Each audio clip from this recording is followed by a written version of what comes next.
Live from the world's capital markets, here are the latest financial headlines brought to you by News Factory. Hello and welcome to Wednesday's financial news.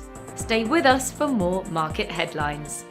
The dollar gained 0.3% against the yen in the last session. The ROC is giving a negative signal.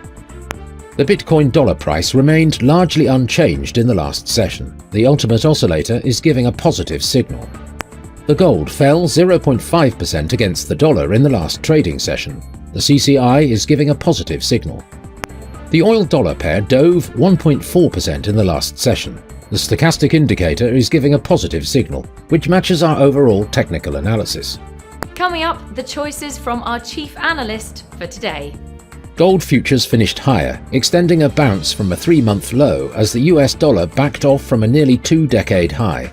The precious metal rose by 0.3 once again. The dollar eased for a second straight day as investors cautiously trimmed bets on a rally which sent the greenback to a 2-decade high last week. The currency's strength is widely expected to remain a driving force across financial markets in 2022.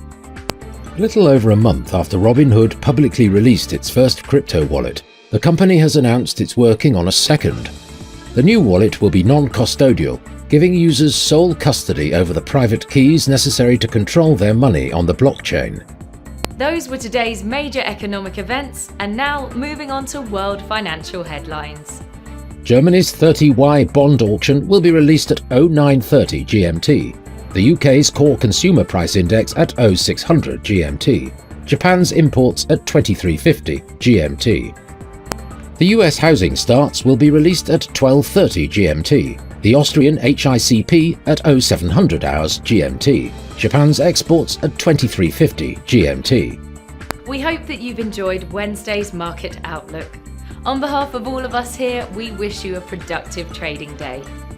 Be sure to join us tomorrow morning for the latest news and events from the financial markets.